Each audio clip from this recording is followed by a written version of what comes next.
Thank you all for coming. It's great to see such a good turnout on the first colloquium of our fall series. There's a number of people I don't know. I'm Bob Wilson, professor in the Geography Department, and I'm a co-organizer of the colloquium, the fall colloquium series, and I guess this colloquium series in general for this year. For those of you who are new to the department and don't know about our colloquia, we have 4 or 5 a semester, and an opportunity to bring in professors from elsewhere, as our professor who will be speaking today, as well as have sometimes graduate students present on work that they're doing. So I think it's one of the great traditions that we have in the department, and a tradition actually in many geography departments, including the one that where I earned my PhD, so I'm glad we can do the same here. Just to point out a little bit about what's happening over the other colloquia that are going to be part of the series this semester. On October 20th, we're going to have Rebecca Lay from Indiana University, who's going to be talking about critical physical geography. We're going to have our very own Carlo Sica here, who's going to be talking about the political ecology of natural gas.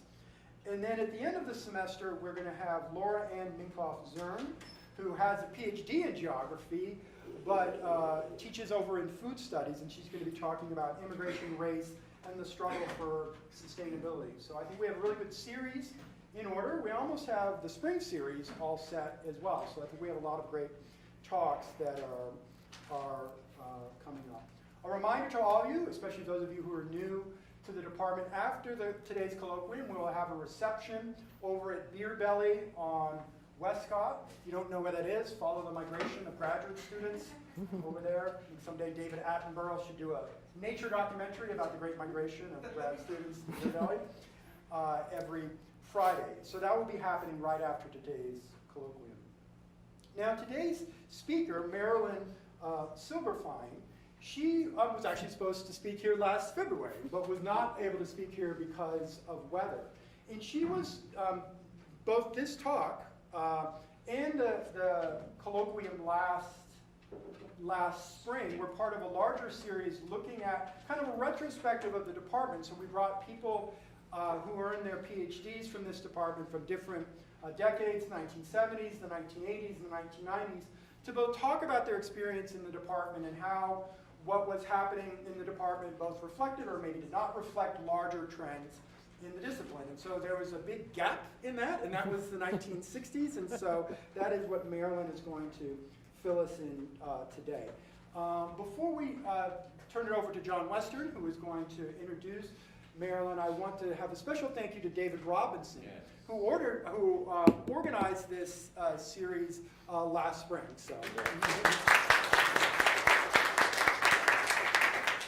So this was supposed to be the first talk. It's the last talk. It's the best for last.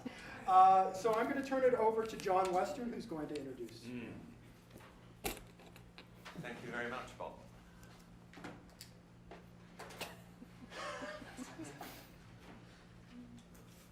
First, the formal stuff. Marilyn is a New Yorker, and very proud of it, as in to say the city, I mean, right? She did her BA at the University of Connecticut. She got a distinction in history, 1962. She then came to Syracuse, and she did her MA here, which she received in 1965 on a Connecticut subject. And then in those days, SU had a strong East Africa research program, and Marilyn was able to be part of that and did research in Tanzania for 18 months in the field, in 3 separate locations, was it? A number of, yeah, right. That was then in the second half of the 1960s. Her PhD was given in 1971 from here, and she went to Temple University in Philadelphia. Why is John Weston introducing Marilyn Silberfein? Because before he came to Syracuse University 33 years ago, he was was an assistant professor at Temple University in Philadelphia. Marilyn Silberfein was the second chair of a department I had to deal with when I was untenured. She was extremely kind to me, such that I fled after another few years to Syracuse. And that wasn't meant to be, well, it was meant to be ironic, but in the nicest kind of way. She was extremely kind to me. And I will give you two examples. Well, I'll give you one story and one example. The first fun fact is when I have, students in my discussion section, you try and break the ice. At the beginning of the semester, I asked for a fun fact if they wish to give one. The fun fact about Marilyn Silberfein, you didn't know I was going to say this, is that in her misspent youth, I presume your teenage years, at least I hope so, were you not the organizer of the Perry Como Fan Club? I think I was about 8 years old. Oh, I'm very sorry. I thought it was something you were doing your master's degree. All right. And the second thing is very nice. At that time, those of you who know me know I have been joined romantically and no doubt financially with a certain Patricia King for something over 37 years. This was something that actually occurred at Temple University in Philadelphia. And so Patricia and I would go and do what one did in those days when one was sort of single. And, we'd hang out at people's parties or go to bars or go to little restaurants in South Philly. And then we were invited, I think this is the first formal invitation we ever had as a kind of quote-unquote couple, to Marilyn and John, her husband's place, and we behaved with immense decorum, and then we were taken across the river to New Jersey. Where we went to, do you remember? A barbershop quartet thing, because you decided that I was a newly arrived kind of Britlet, and I needed to learn about American culture, and I was taken to barbershop by Marilyn Silberfein. Please applaud her. Here she is.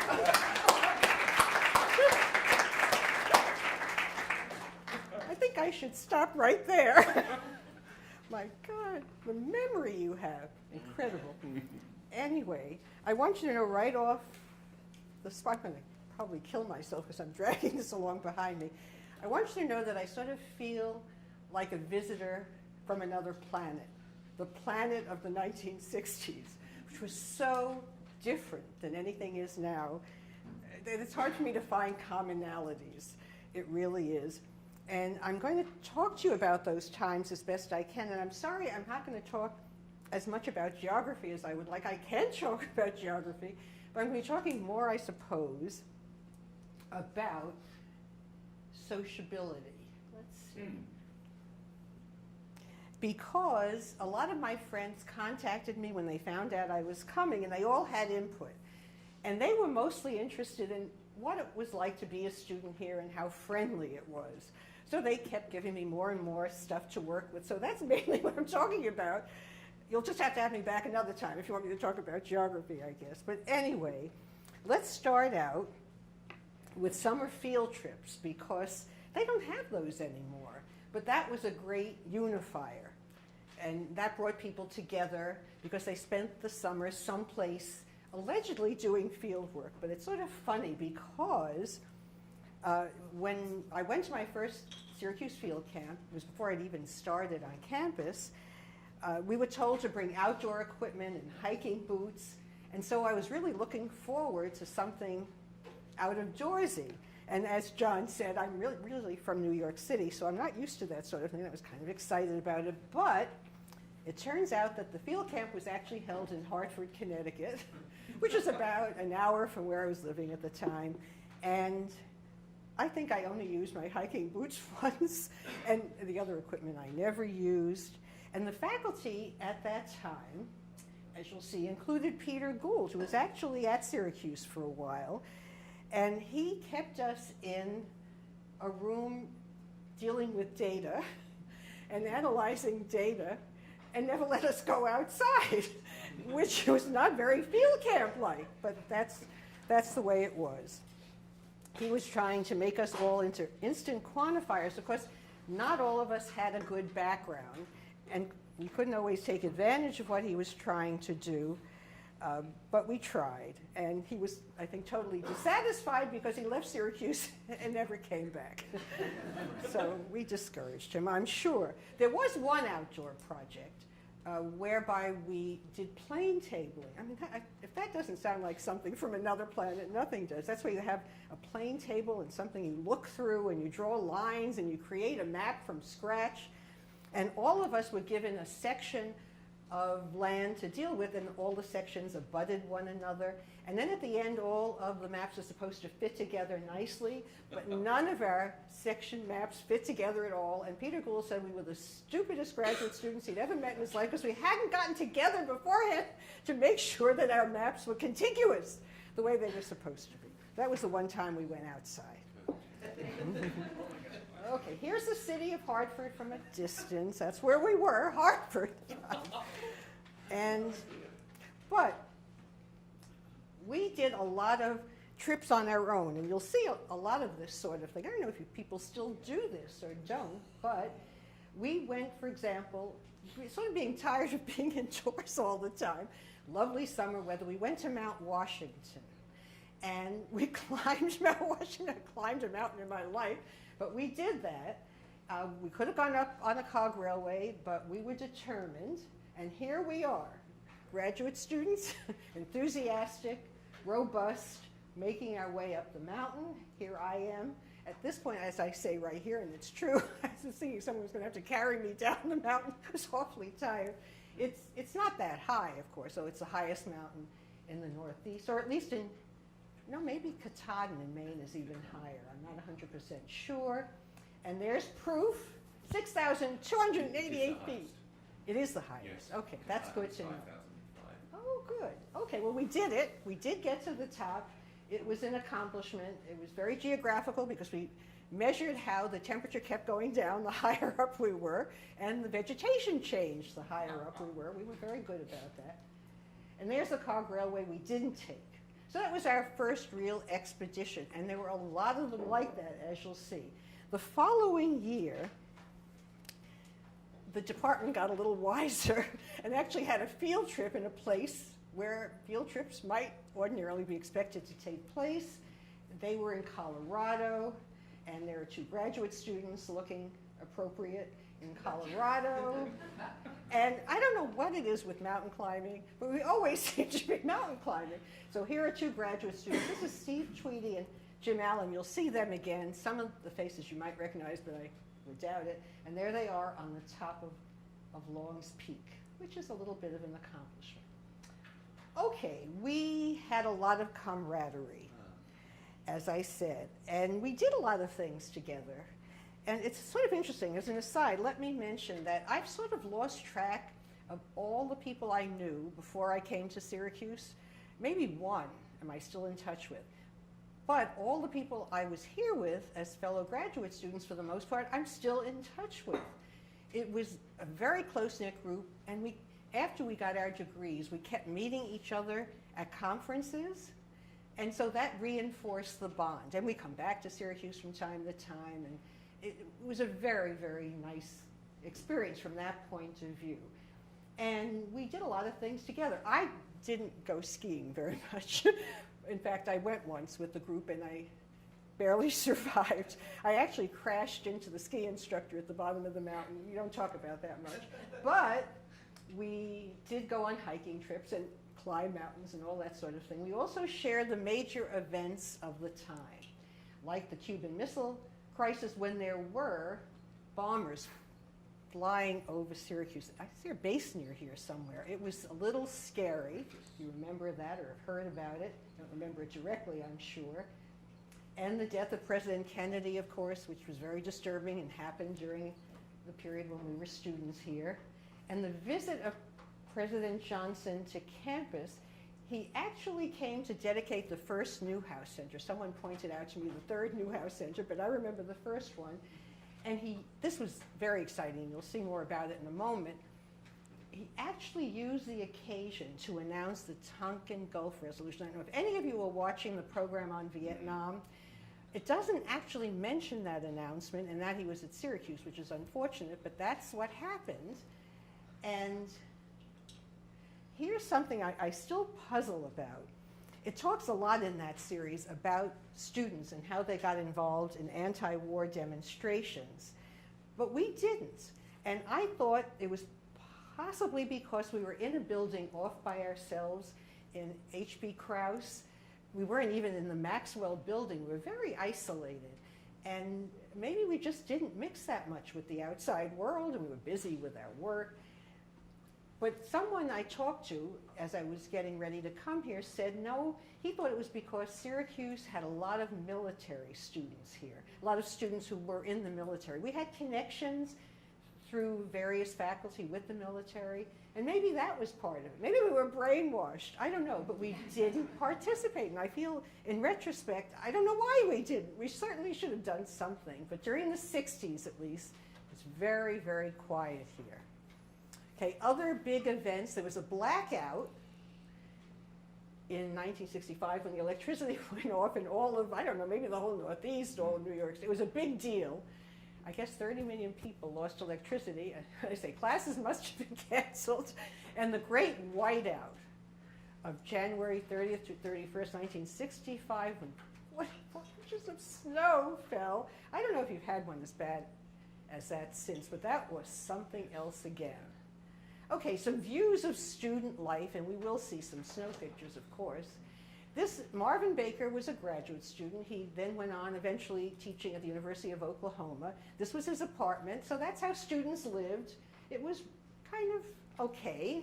He had maps on the wall, nothing fancy. We all lived like that. Some of us shared apartments. They were basic, but they were usually within walking distance, which was a positive thing. And here we are having dinner together, and I looked at this and I thought, my God, we've got candles on the table. Why are we being so formal? I don't know. I don't know why. Something's never changed. But doesn't that, and everybody's dressed up. I don't know why. I can't remember why we were dressed up and had candles, but we did that from time to time. We'd get together for dinner, and that was very nice. We had some international students. By my second and third year, the population had gotten more interesting and more diverse. And we even had a farmer who came to Syracuse from the farm. I think he was more unusual than anybody else that ever came, but that's okay. And he was very interested in kind of rural geography things. His name was Lyle. And the blizzard. I had to show you a few pictures of the blizzard because I think that was really something else. And it was hopeless to even begin to dig out. As I was just mentioning earlier today, I actually was in New York City that weekend, driving back with 3 other students.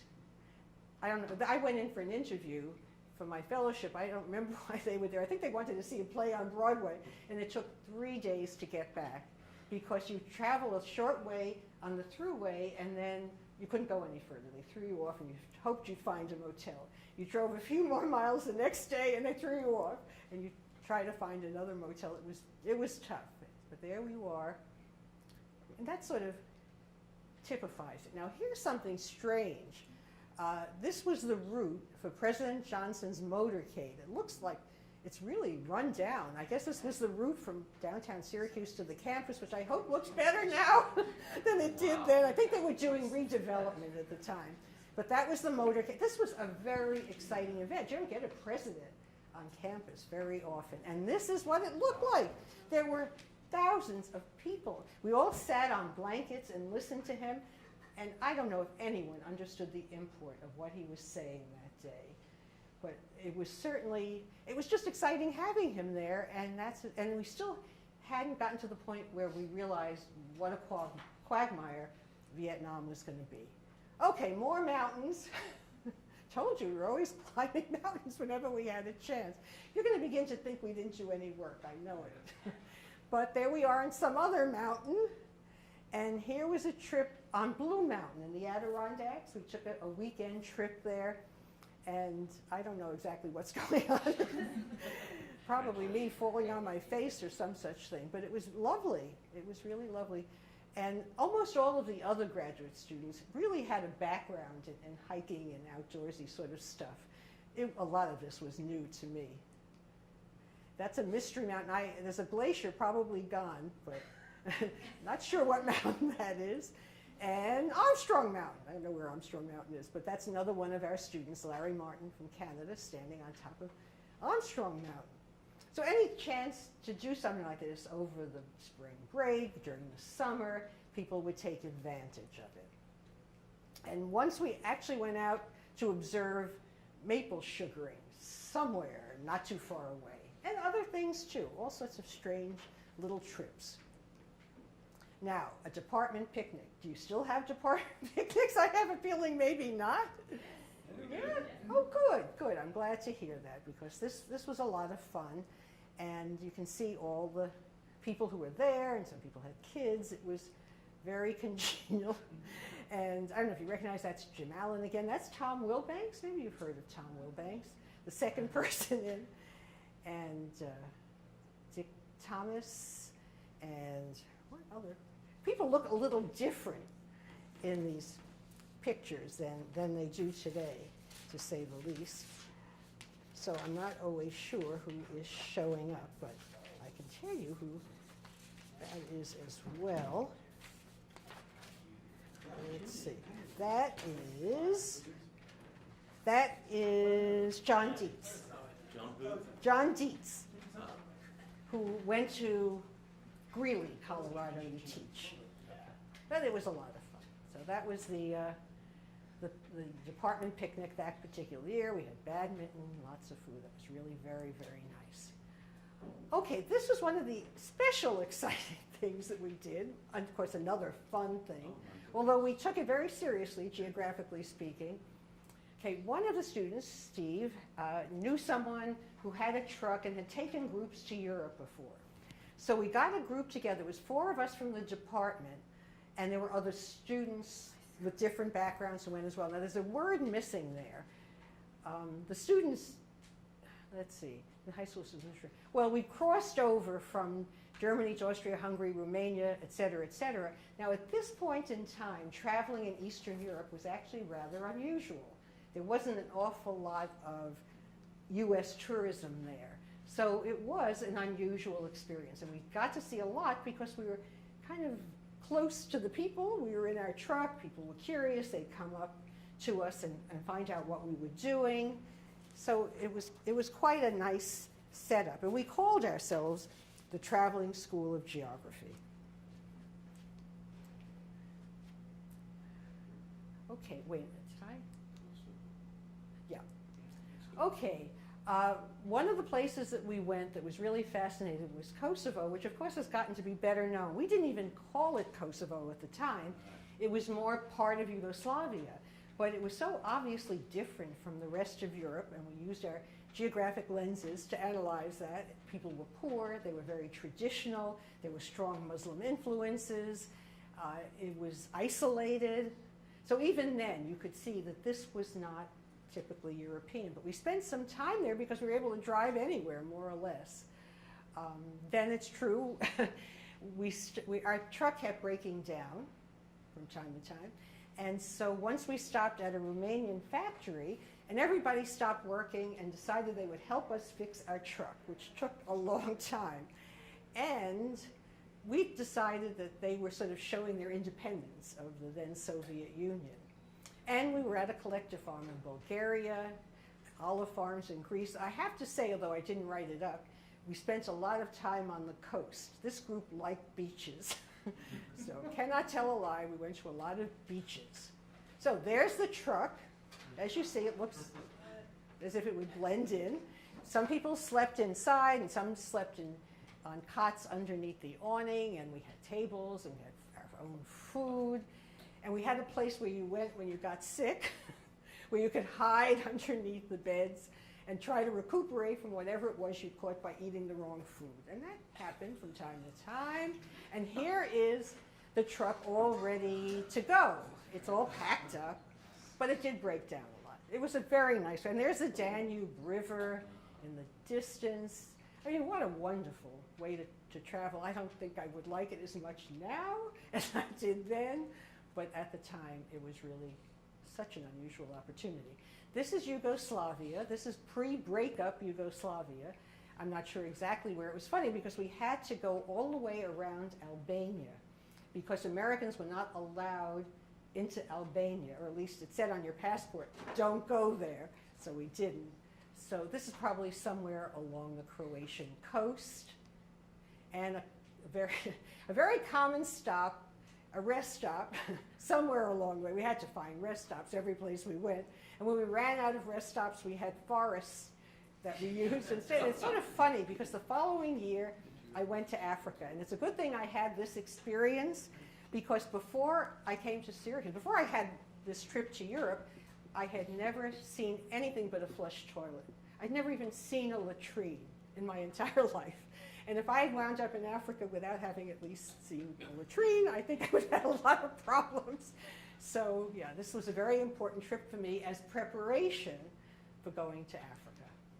And there we are. I think I looked drunk, but I wasn't really. I think the sun was in my eyes. So that's Steve and Jim and Larry Dean and myself somewhere in Europe. Okay. All right, well, I'm going to talk a little bit about the fact that we studied sometimes. It's only fair, or else you would think we were absolutely wastrels. Now, we had an introductory course. I don't think it exists anymore. I think it was called Geography 300. And as it says here, every faculty member met with the students in a seminar for 2 weeks, and then another faculty would come along. So it was sort of like an introduction to all the specialties. You don't have that now, I'm pretty sure. But it lasted for a while, and students would do research for every professor, write a paper, and submit the paper. Now, when we started this course that fall, the fall of '62, there were 13 men in the class and me. And they were all about 5 years older than I was. I was all of 20 years old when I landed in Syracuse. And many of the other students had already worked for a while before coming to school. This was a new experience, to say the least. But it was a kind of a trial, and everybody was very helpful and kind to me, though I probably thought I was a little peculiar. But I had to give you one example of a sexist comment. After all, it's the 60s, you have to have sexist comments. By and large, the faculty was supportive, friendly, treated everybody fairly, but there was this one comment. So I have to give you one example. It was in this course, I won't say who said it, Geography 300, but you may or may not remember at the time, but there were some geographers who thought that the subject was insufficiently, analytical, serious, high quality. There were people who put geography down, and the faculty was a little bit sensitive about that. So this particular professor had a way to determine whether anyone's research project was a good research project and demanding and rigorous. This is what he said. He said, take your research project home with you and discuss it with your wife. If she understands what you're saying, then you know it's not rigorous enough. So help me, I am not making this up. If she doesn't understand, then you're in good shape. And I thought to myself, did he really say that? But he did, he really said that. And I mean, people talked that way then. They really did from time to time. He didn't mean to be nasty. He really was a nice person by and large, but every so often something like that would come up.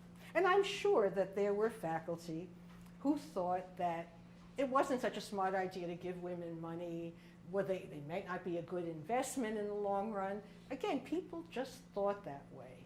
But it was starting to change, and it was interesting to be there when this change was beginning to take place. If anyone ever wants to interrupt or ask a question, feel free. I have one question on that, just a quick one. Were you the first woman graduate of the department? No. Evelyn Dinsdale was. When I was there was a woman, and you'll see a picture shortly, who was getting a PhD. But she was writing her dissertation that year that I arrived. She was writing it with Don Meinig. She was from New Zealand. And so I hardly ever saw her because she was just doing her writing at home or in the library. She didn't show up at the department all that much. And she, I think, was the first woman to get a PhD from Syracuse. I don't know if I was... that in the 60s? Or yeah, that would have been about 62 or 63 that she finished. Yeah. We should mention that. Can we mention that? This woman, I have to tell you this woman has now died. She was given the equivalent of a knighthood, a dame, it's called, in New Zealand, right? Because she played a major role in trying to renegotiate territory with the original people of New Zealand, the Maori as opposed to the Pākehā, the white people who had come. She did really good stuff. Evelyn Dinsdale. Dinsdale. Dinsdale. You'll see a picture of her in just a moment. Great. Yeah, and she was wonderful, and she did and I ran into her years later at an International Geographical Union meeting. And she was a pathfinder. I just wish I'd gotten to know her. And she was also quite a bit older than I was. Remember, I was such a kid at the time, unfortunately. So I wish I'd gotten to know her better. Okay. Now, we had a graduate room then. And we had carols. It was really a wonderfully friendly place. And we would have our lunch. Well, I'll get to that in one moment. This is Krause Hall, which is still there. But that was our home. And the fact that we were set apart, there were no other Maxwell departments there. Religion was there, and German. Maybe, I don't know how that worked out, but it was nice having our own little space, but it made us feel both special and insular. And as I said earlier, maybe one of the reasons we weren't caught up in some of the things that other Maxwell graduate students were was because we were physically separate. Not that you couldn't take courses in Maxwell, of course you could, but there wasn't the same feeling that there would have been had we all been in the same building. And here's the graduate room. And there we are having fun again, sorry. And we're having lunch, and you can see how this looks more or less. And every day at lunchtime, it was not unusual for people to bring their lunch with them and to congregate around the table. And I have to tell you one funny thing. Notice these pictures up on the wall? They were all around the room. They were pictures of allegedly famous geographers who were all old white men with beards. And I have to tell you, I didn't recognize most of their names, but there they were. And I would love to find out what happened to those pictures. I have no idea. But we would sort of make fun of them because they all looked like, I don't know, Civil War generals or something. And they were all over the whole room.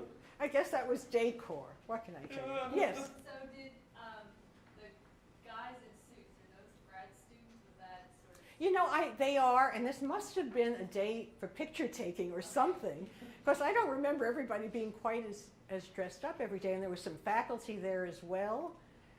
So I don't know why people are a little dressed up. So I can only think that this was a day for some kind of, maybe the photograph for the Geography at Syracuse publication. I don't really remember. But yeah, they did not necessarily dress that way every day, no. But those were very interesting pictures. We often thought, if we'd been a little naughtier, that we were going to cover them up with pinups and see how long it took for anybody to notice that these pictures were different. But we never did that. We're such cowards. And each of us had a cubicle, and it was wonderful. You sat in your cubicle. Doesn't he look like the perfect student with his pipe? Oh, and you had your electric typewriter. I told you I was from another planet. And you had your books, real books, and you sat in your cubicle and you could work for hours. Nobody would bother you, and you get a lot done. So that was. There were also people who had cubicles in the library, but that's where we like to hang out. It was a very good arrangement. Now, if you became a graduate assistant and worked for a professor and supervised some of his courses or helped with some of the courses, you sometimes got an office that 2 or 3 people would share who were working with that class. And a lot of us did that because a lot of us had assistantships, and we wound up working with classes. And this is the faculty in 1963. At the bottom is Mrs. Morey, who was the chief secretary, and I believe the other ladies were part-time secretaries. but I'm not sure. I finally found, David, I was talking to you about this man, actually. His name was Feigley, Professor Feigley. He was a geographer, but he was also a dean of some kind, maybe a dean of students, and he taught New York State geography and U.S. geography for football players, which is what a good dean does, right? So I couldn't remember his name. And I discovered that sort of by chance. David, no. But I mentioned that to David yesterday. But you recognize maybe some of the other folks. And of course, they all had specialties, and all of us did interesting projects with them. We had covered, among other things, historical geography and economic geography. We had people who were into cartography, some physical, but not that much. There was a long period of time when physical geography at Syracuse wasn't quite as well represented as it might have been, and I know things have changed, which is good, although that's Doug Carter in the center who taught climatology, but then he left, and it's a Lobenfels who taught vegetation geography, but it was kind of underrepresented, and of course Preston James. Okay. This is very true. Donald Meinig was really, really very well respected. We all look forward to the opportunity of taking his courses or working with him, and I did get to assist in his class. And all of us took very good notes, and all of us took his course with us wherever we went and tried to replicate it. Of course, we couldn't do as good a job, because you have to have a certain presence, but we tried. And that was a very interesting opportunity. And the students loved it, and they came in large numbers, as they do now, I'm sure, to Professor Western's class. Okay, 68, a little bit different, but not very different. Tradition changes slowly. But new people, there's... They're sitting down. And we've added Dr. Sofer, who was here for many years and was my advisor, as was Dr. Meinig for a while, and Jim Newman, who... That's so fun. Where is Jim? Oh, the Then boyish-looking chappie. yeah, yes. That's he- the Lobenfels. Yeah. That's James. isn't Yeah, it? yeah. David, Indeed. you And know Dr. these people. So that was the faculty. So that sort of spans the 63 to 68 period, the 60s. And Preston James. I was really, really fond of him. He was very helpful to everybody, and he had a wonderful way of getting money for students, he had very, very good connections, as we've talked about. Here, this is funny. I say 3 Preston James stories, and when I was looking this over, I couldn't remember the James and Peter Gould story for the life of me. I knew it in February. What can I tell you? But the first story has to do with George Cressy. George Cressy, he was the first person I worked for as a graduate assistant. I was totally terrified of him, because the first day he appeared, or really wasn't the first day, it was the day that he was meeting, everyone was meeting their graduate students, and he told me he was starting his class 15 minutes early every day at 7:45, and he looked me right in the eye and he said, and it doesn't mean 7:46. So I thought, God, I better be there like about 7. So he was tough, but he turned out to be, of course, a very kind and wonderful person to work for. But he was a teetotaler. He did not drink at all. And he went to the University of Michigan, this is a true story, to try to lure Preston James to Syracuse. And James offered him a drink, and the story goes that he accepted it, he drank it, maybe the first time in his life for all I know. And indeed, James did come to Syracuse. So that's how things are accomplished in this world. And as I said, I'm not sure the James and Peter Gould story, except to say that Peter Gould did not get on very well with either Preston James or George Cressy, or a lot of other people too. He was a little bit arrogant because he was kind of confident and very excited about his kind of quantitative geography. And thank you. And so he wasn't so patient with the old ways. He wanted to be appreciated more. It was just, I guess, a generational conflict. So he left. That was the end of that, which is in a way too bad. I think it would have been good for Syracuse had he stayed. He went off from the summer field camp that I mentioned, which wasn't a real summer field camp, to Tanzania, actually, where he had a grant to do research. But he never came back to Syracuse. He went to Penn State. And then the James and the Trick-or-Treaters, Halloween of '63, I remember that. It seems that there were about, I don't know, 8 or 9 graduate students who one night got dressed, Halloween night, got dressed up in costume and went around trick-or-treating. And they knocked on Preston James's door, and I don't think he could even tell who they were because they were all in costume. And he invited them all in and served them all drinks. So that's what he was like. He was very, very friendly.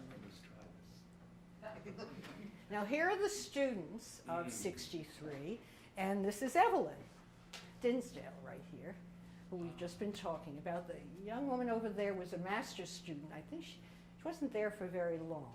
Or maybe she finished her master's degree, and I'm there, I suppose. And that was my roommate, Mary Lou, who was with me at the summer field camp, but she didn't come back again after that Is year. Ed Soja on this?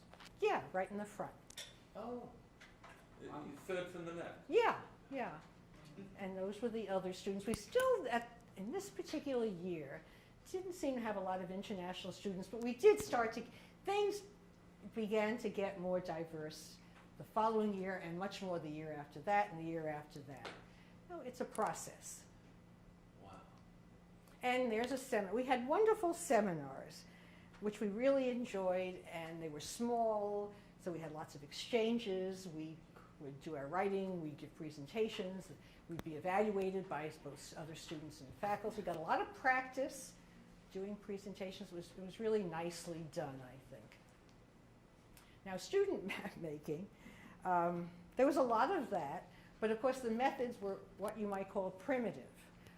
I think we were still using Leroy lettering sets, if I'm not mistaken, and I never had any luck with cartography because I'm left-handed, and I would try to make my little map, and I would just smudge the whole thing because my hand would just go right over it. I didn't do good maps. I had to hire people to do my maps, unfortunately, because there still was no other good way to make maps at that point. But we had a cartography lab, and we had a lot of instruction, and we had people who were relatively good at this. Okay, well, in the 1960s, there was a lot of ferment. Peter Gould was sort of the outlier of the ferment. Over the proper place of quantification in geography, more traditional approaches were still dominant, and I mentioned Richard Hartshorne and Edward Ackerman, who were heroes of the time. And typical students, as it says here, focused on spatial perspectives. And later, when Dr. Sofer arrived, we talked about a lot of the things that were popular during the Berkeley period, the Sauer period. Some students were very ecologically oriented. So they were doing a lot of interesting stuff, but they still were yet to fully absorb some of the techniques of this new era. When Peter Gould left, we didn't have our own statistics course for a while. Gerald Carrasco was hired later, and he began to offer one. Ed Sojourn might have offered one briefly, but he was only at Syracuse for a short while. And some students took statistics elsewhere. That was always an option. So there was a beginning of an interest and a curiosity. Students were reaching out. They were trying to figure out what was going on in this new approach. And so there were real changes. Now I mentioned, the Columbus, Ohio meetings in 1965 probably were a place where these issues were discussed a lot. And maybe there was even outbursts of ill will between the different sides. We actually had an AAG meeting at Syracuse. It's hard to believe now. I believe it was in '64. It was right here. And of course, it was a much smaller organization at the time. And as far as I can recall, it went very well. All of us got to participate. It was very exciting because you could look around for all your heroes, and they were coming to Syracuse. It's great. Now, this was the era of the computer card. This is how it all started. What can I tell you? So all of us at least got this far. We had our computer cards, and we would put data on each card, and we would have piles and piles of them. And then we would go to a big machine somewhere, and run them through and hope they didn't get stuck and hope they all came out, and it would tell us something, and then we go and do the whole thing all over again. It was a rather tedious process, and I can't remember exactly how long it lasted, but we all felt very modern with our computer cards. We really did. We thought we were accomplishing exciting new things. So we had data sets that we worked with, and we came up with a few interesting results. All right, let me just say a little bit about SciMap, which was a breakthrough. It was a mapping program developed originally at the lab in Cambridge, Mass. And I particularly want to look at this map because this comes from Steve Tweedy's dissertation. And he was the first Syracuse student allowed to use SciMap in his dissertation. The faculty caved in. They were actually curious. Steve went up to Cambridge and did some of his research right there. He was doing a study on the persistence of religious groups. I guess it would have been in New York, Pennsylvania, Ohio. And his idea was that religious groups in this area persisted over time, even though there was a lot of movement. People were coming and going, but it turns out, for example, especially among mainline Protestant groups, that if new people came to an area that was predominantly Presbyterian, let's say, they were more likely to convert to Presbyterianism if they were Baptists than they were to found a new Baptist church. It was just easier. So that's the kind of thing he found using SciMap and looking at distributions of different religious groups over time. So I think this was a really interesting dissertation, just a little bit about it. And transsurface analysis was another technique people were starting to use during this period. Okay. And then, of course, we began to talk about general systems theory and models in geography. Now, of course, geography has always had models, simple and otherwise, spatial diffusion, central place, et cetera, but the exciting new book of the era was Models in Physical and Cultural Geography by Chorley and Haggett, and that got people paying very close attention. That was fun, that was new, it was a lot of very creative ideas in the late 60s. And a little bit later than that, the famous Abler, Adams, and Gould book, their spatial organization text came out and people started to use it much more. So by the early 70s, new students coming in were being exposed to all of this. It was part of their education. Gerald Carrasco was at Syracuse. It was getting to be a very different place with more options. That doesn't mean that they closed down all the old ideas from before. It just means that they were kind of looking into some new things that were important. I think this is sort of funny. This is a cartoon of Steve Tweedy's, and if you read it, it says, I didn't have any accurate numbers, so I just made this up. Studies have shown that accurate numbers aren't any more useful than the ones you make up. How many studies showed that? 87. So, in other words, don't get carried away with numbers. You may think that they're the be-all and end-all, but really, not always. So that was his cartoon. Okay, this is another statement from Steve. Collegiate testimonies, they can measure a student's creativity. They report their findings. They indicate that the longer a graduate student stays in school, the lower the student scores on the creativity test. And that sounds accurate. We were just talking earlier about a former fellow student of mine who started out probably in about 68 or so, or 67, maybe even earlier, but he didn't get his PhD until about 1977. So he was here a very, very long time. So I can only assume he had no creativity whatsoever at the end. But he liked it here. He had a corner of a room where he talked to everybody. I liked him being here because I could come back and I'd have someone I knew I could visit with. I was very sorry when they threw him out, actually. I thought that was very careless of him. I mean, he wasn't causing problems. His wife was supporting him. Should have kept him here a little bit longer, but honestly. And this is my final slide, I believe. Before Steve was going to try to come and join me today. He lives in Oklahoma, and he was going to try to visit relatives in New York, but they weren't around to visit, so he didn't come. But he sent some of his ideas anyway. So that's it for geography in the 60s.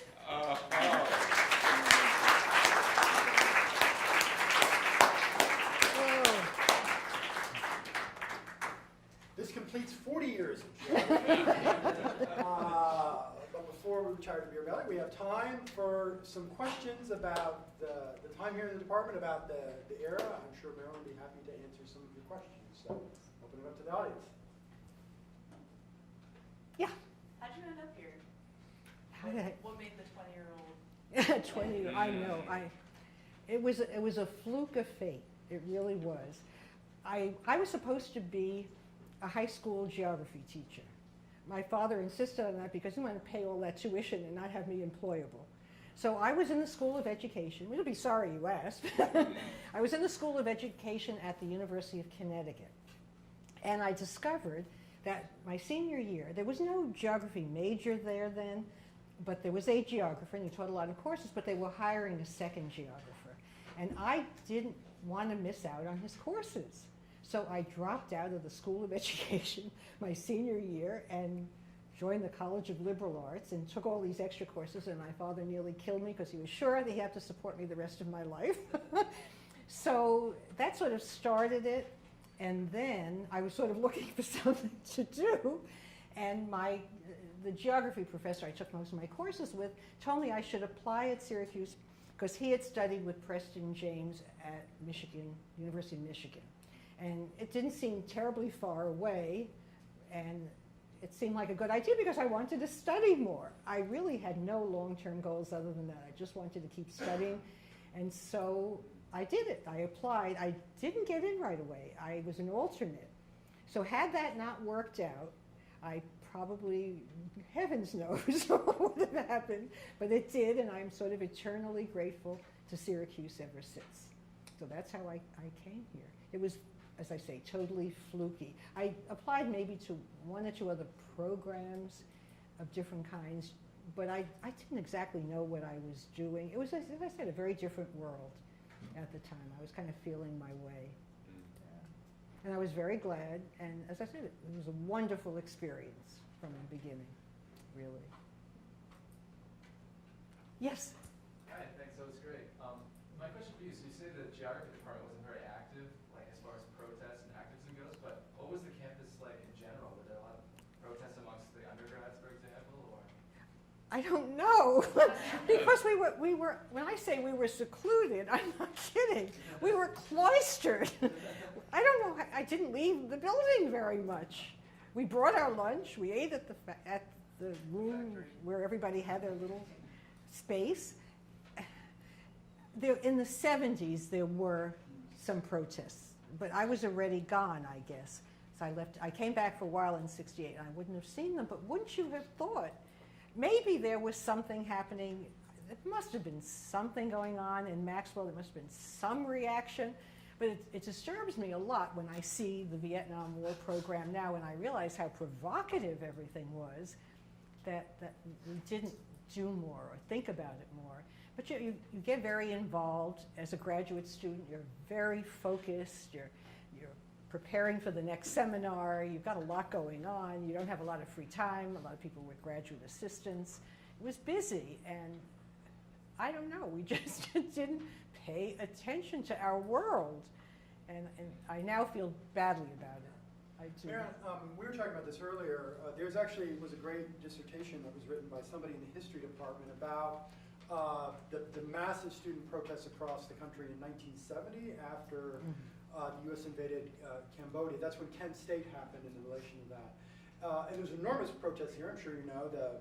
Many of you know the university was shut down. But one of the things that is consistent with your memories is that this historian who wrote this says that Syracuse was very late in these large kind of student protests. They probably did not happen. It's not like you not remember. They probably did not happen until 68, even 69. But then when it happened, they really blew up. And so I think there was a long period of relative quiescence at this institution that came later. Well, a lot of the graduate students were older. They had families. They were very serious about what they were doing. And I mentioned before, a lot of them were from the military. And they were not about to get caught up in protests, that's for sure. Well, and as that Vietnam, I mean, we were both talking about this Yeah. earlier, which I highly recommend if you have been watching it, the Vietnam series, is that, you know, it was very easy for people who went to college to get out of the draft, but in like '69, that changed. And just going to college, it was a lottery system, and so you could get called up. And so it's no accident that now middle to upper middle class students at a university like Syracuse are now probably a little bit more interested and more agitated because they don't necessarily, they could go to Vietnam themselves. I was trying to remember when the college exemption ended. You think it was in '69? Because Yeah, that's what I put the show. That's I what heard they about said? that, and the Okay. show said like 68, 69, 68, 69. Because there were still students coming to college when I went to teach at Temple who were hoping not to be called up. Maybe it improved your chances. They certainly couldn't go to graduate school anymore. I know that ended sooner than the exemption for undergraduates. But people were terrified. They were so worried about this. And so many people were trying to avoid the whole thing and very angry and disturbed about what was going on. But not so much in the earlier 60s. Yes, David? That is true. The ROTC was here very, very strong. I remember that at least a third of the students of the entire university were billeted out in Quonset huts. That had been Still in the late purchased 60s, then? out on where is now Skytel. Yeah. All those buildings, they were massive. Yes, Left over from the absolutely. war. into the So war. there's a big spirit of sort of, you know, being, how can I say, influenced by the military sort of presence. And we had this very large military base to the north of us too. That's true. And we also had, as I said, a lot of students here. We had a connection with West Point. Sure. And so we would get their students that they wanted to have get a master's or a PhD in geography. So we would get a continuous flow. That's right. We had at least 10 MA students from West Point. That's right. Yeah. That's right. We are one of the oldest ROTC schools in the country. Didn't know that. Didn't know that. Jane? So that was great. Thank you for coming. Do you know when the mandatory field trips to summer camps ended? I don't, but I remember them at least for a few years. And they went to Colorado again and again and again, at least 3 or 4 times in a row. And people really had a good experience there, although they went to a place that had a lot of stockyards and it was a bit smelly. But other than that, and of course they all like mountains. You know how geographers seem to love mountains. So there were a lot of mountains out there. And I'm not, it happened under my radar. It may have been when I was doing field work, but at some point they stopped requiring it. Maybe they made it possibility, but not an obligation, and then it just disappeared totally, as it did at other places. And I don't know why. I think if it's done well, it's a wonderful experience. Bob Wilson and I were at UBC in the late 90s, and they had a mandatory field trip. They hiked you all around and took a cabin. And I loved it. Did you like that? it was great. There are Different comments on- experiences. Different experiences. There are Yeah. comments on the field trip and its end in Geography at Syracuse 1974. Okay. Yeah. See, I only got to use I went out and bought those dumb hiking boots, and I only got to use them when I climbed Mount Washington. That's the only time in my Use them life. every time you use them. Other questions from anyone? Sorry, you Go. showed that picture of that gentleman smoking a pipe. Mm. Was that commonplace, like in the grad office? You walk in, there'd be like a layer of smoke, you know, around the pipe. You know, Everybody, people, I sm- keep on the DL. people smoked like crazy in the 60s. It was horrible. Now, to be sure, I don't have terribly bad memories of smoke in the graduate room, so maybe there were not a lot of smokers. I remember it much more from Temple and our faculty meetings when I first went there. It was just horrible. And you couldn't say a word about it. You couldn't complain. Nobody cared. They just went right on Do smoking. people Like, smoke during seminars, like during class? I don't remember a lot of smoke, but there wouldn't have been anything, I suppose, to stop them. But I have a feeling that not too many faculty here then or students actually smoked. I don't have a clear memory of it, but I don't remember it as something terribly objectionable. So maybe not. Maybe it was just luck that we didn't have a lot of smokers at that time. And of course, David? we should mention the sort of outpost from H.B. Krauss, which was 401 Comstock, where different kinds of smoke were smoked.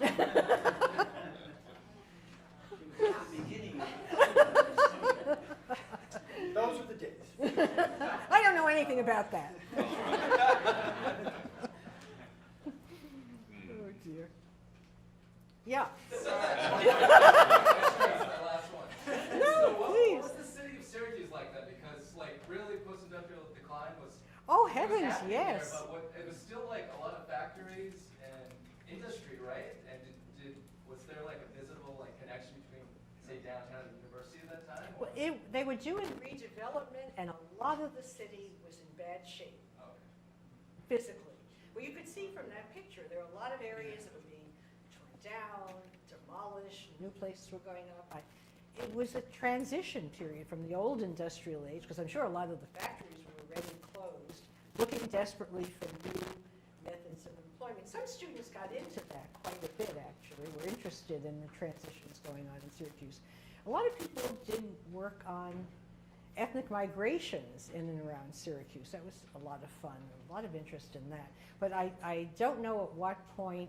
I guess it was a gradual process, and Syracuse, little by little, I guess, pulled itself up, though there are still economic problems, to be sure. These were urban renewal programs, weren't they? Was the interstate still being built when you were?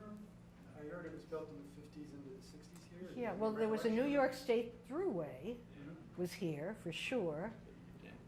And I guess the interstate system was in process, and a lot of it had been built by then. Well, 62, not by the late 60s. I took a trip across the United States in 62, just before I came here, and the interstate system was very much not complete. And so I got to travel before there was an interstate system, which was a very different experience. Of course, you felt as if you were really going someplace, and of course it was very slow. So by the end of the 60s, a lot of the interstates were probably in place. It was pretty rapid during that decade.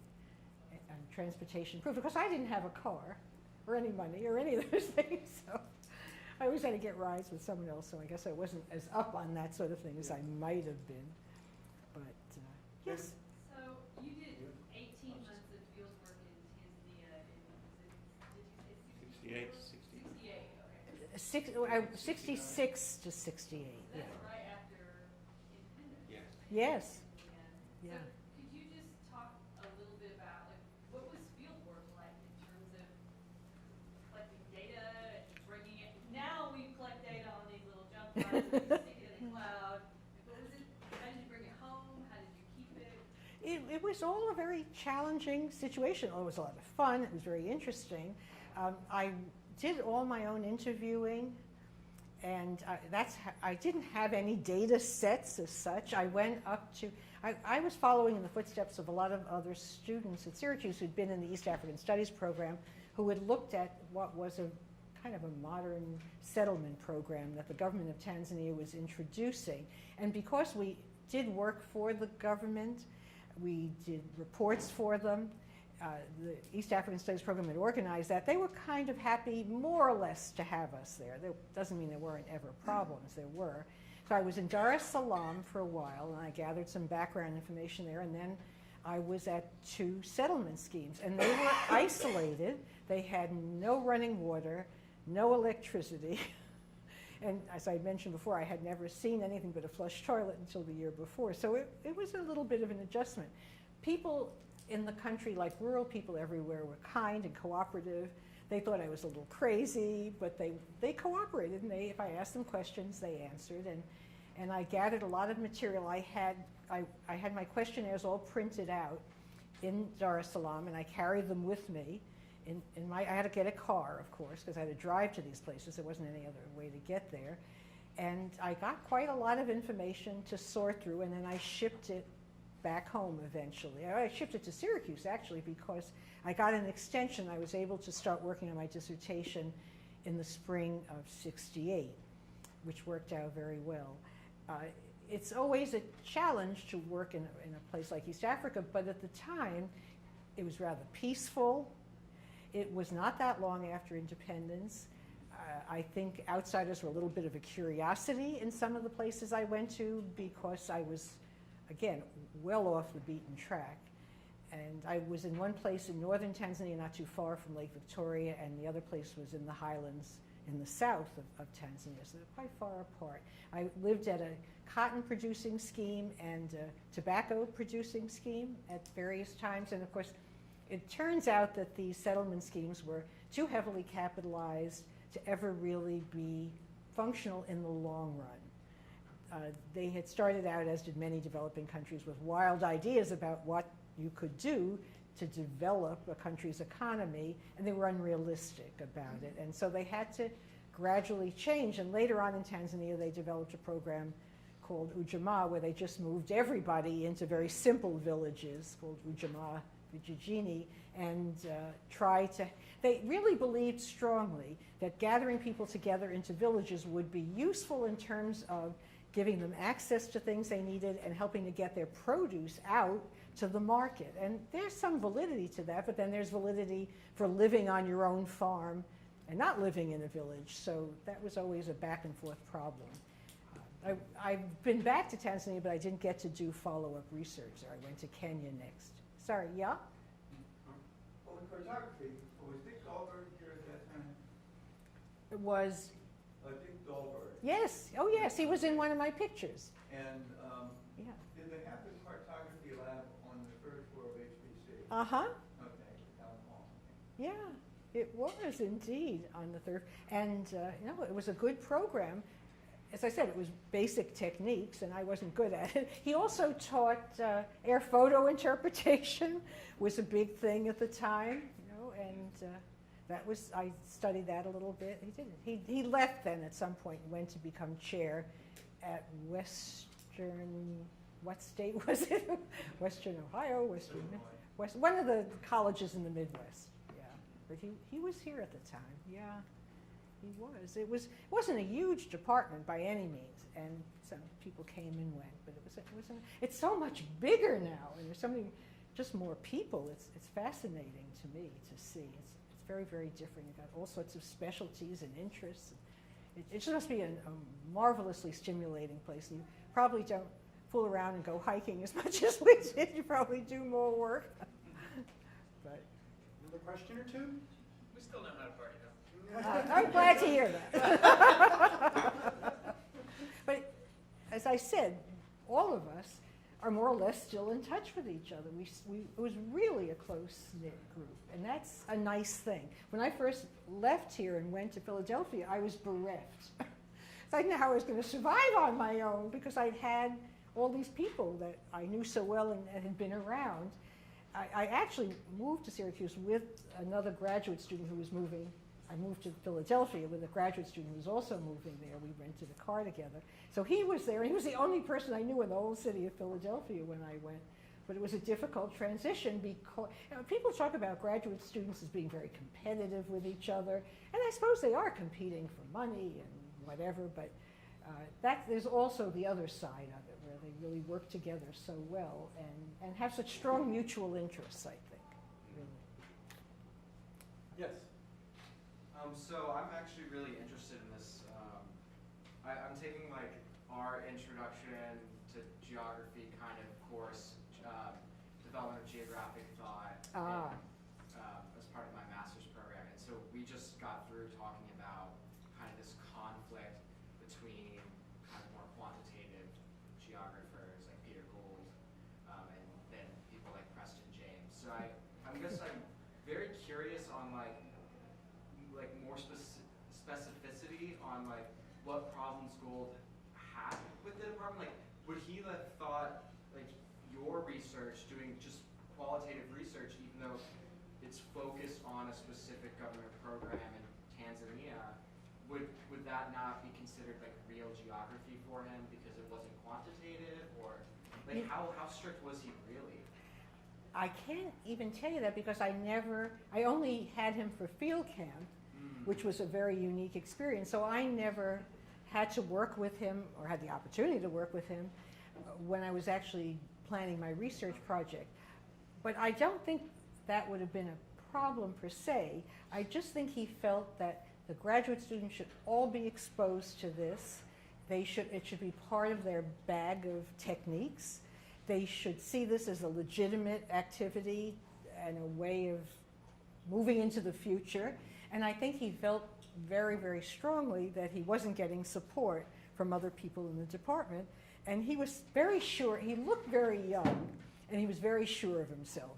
And so that created some hostilities, I guess you would say.